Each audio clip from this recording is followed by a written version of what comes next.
Hello everyone.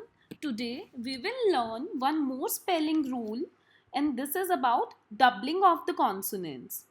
हमारे पास कुछ words हैं funny, bigger, running, thinner, hugging, swimming. कई बार बच्चे पूछते हैं कि इसमें लेटर्स को डबल क्यों किया गया, कि फनी में एन को डबल क्यों किया गया, बिगर में बिग को डबल क्यों किया गया, रनिंग में एन को क्यों डबल किया गया और राइटिंग में टी को डबल क्यों नहीं किया गया. तो इस रूल को पढ़ने के बाद it would become easier for you to solve their queries. So let's start.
Doubling of the consonants to a short word.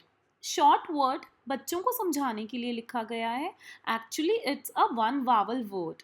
जिस वर्ड में सिर्फ एक ही वावल होगा उसे सिर्फ एक ही सेगमेंट में डिवाइड किया जा सकता होगा विद अ शॉर्ट वावल. ठीक है, और वो जो वावल होगा वो शॉर्ट साउंड निकाल रहा होगा.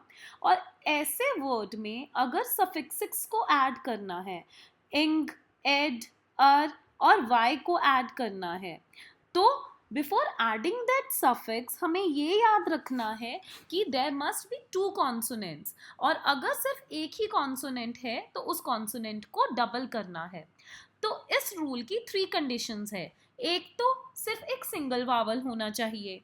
अगर उसमें दो सिलेबल्स हैं या फिर वो दो सेगमेंट्स में डिवाइड हो सकता है या फिर उस वर्ड में दो वावल्स हैं तो फिर हम डबलिंग नहीं करेंगे. या फिर उसमें शॉर्ट वावल की साउंड ना आके वो लॉन्ग वावल की साउंड निकाल रहा है तो भी हम डबलिंग नहीं करेंगे. और अगर उस वर्ड में ऑलरेडी टू कॉन्सोनेंट्स हैं तो भी हम डबलिंग नहीं करेंगे. तो हमारी थ्री कंडीशंस कौन सी बनी? Short word, short vowel and two consonants. If these three conditions are fulfilled तब हम डबलिंग करेंगे सफिक्स को ऐड करने से पहले.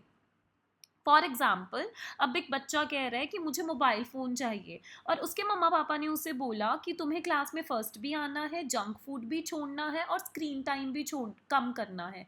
अगर ये तीनों कंडीशंस पूरी होंगी तो तुम्हें मोबाइल फ़ोन मिलेगा, अदरवाइज़ नहीं मिलेगा. अगर वो फर्स्ट आ गया और उसने स्क्रीन टाइम कम कर दिया लेकिन वो जंक फूड खाता रहा तो हम उसे फ़ोन नहीं दिलाएंगे. सिमिलरली अगर वो शॉर्ट वर्ड है, शॉर्ट वावल है और सिर्फ एक कॉन्सोनेंट है तो हम डबलिंग करेंगे, अदरवाइज नहीं करेंगे. So let's move forward. इसे एग्जाम्पल से हम और अच्छे से समझ सकते हैं. अब रन एक वर्ड है, रन, न. ये छोटा वर्ड है, इसमें सिर्फ एक ही वावल है और इसमें जो यू है वो शॉर्ट साउंड निकाल रहा है. तो हम जब इंग ऐड करेंगे तो एन को डबल कर देंगे. स्टॉप एक वर्ड है और प, इसमें जो ओ है वो शॉर्ट वावल साउंड निकाल रहा है और लास्ट में सिर्फ एक ही कॉन्सोनेंट था पी, तो हम क्या करेंगे, पी को डबल करके फिर एड लगाएंगे, स्टॉप्ड। सिमिलरली थिन, थिन में एक ही वावल है, शॉर्ट साउंड निकाल रहा है, तो एन को डबल कर देंगे क्योंकि एक ही कॉन्सोनेंट था और अर लगा देंगे। फनी में जो है वर्ड है हमारे पास फन, फ अन अन, यू शॉर्ट वावल साउंड निकाल रहा है, एन एक सिंगल कॉन्सोनेंट है लास्ट में, अगर डबल कॉन्सोनेंट होता तो हम डबल ना करते, तो इससे लास्ट में फनी बनाने के लिए हमने एन को डबल कर दिया। Similarly, with big, we doubled G to create biggest. We doubled G in hug to create hugging.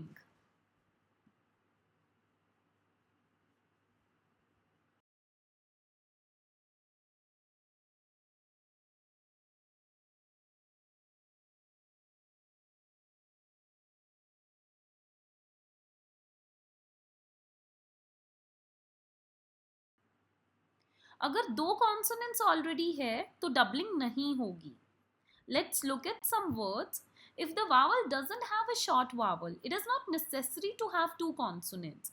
अगर वो short vowel नहीं है, वो long vowel है, तो भी हम doubling नहीं करेंगे. For example, look में हमने के को डबल नहीं किया, हीट में क्योंकि लॉन्ग वॉवल है ई ए, हमने टी को डबल नहीं किया, लाइट में आई जी एच एक लॉन्ग वॉवल है जो आई की साउंड निकालता है, इसलिए हमने टी को डबल नहीं किया, ड्रीमी में ई ए ई की लॉन्ग साउंड निकाल रहे हैं, लॉन्ग वॉवल है तो हमने एम को डबल नहीं किया.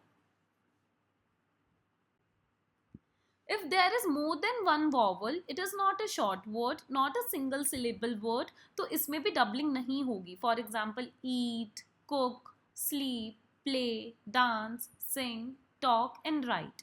और swimming क्योंकि एक short vowel साउंड निकाल रहा है, एक शॉर्ट वर्ड है, इसीलिए हम इसमें m को डबल करेंगे और लास्ट में कॉन्सोनेंट भी सिर्फ एक ही है.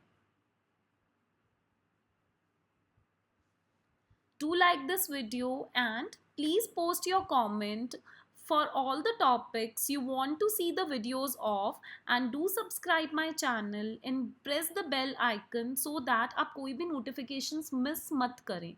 Please comment box में ज़रूर comment करें अपना कोई भी spelling rule या कोई भी word जिसे आपको पढ़ने और पढ़ाने में problem create हो रही है. Happy learning to all the mothers and teachers. Stay tuned.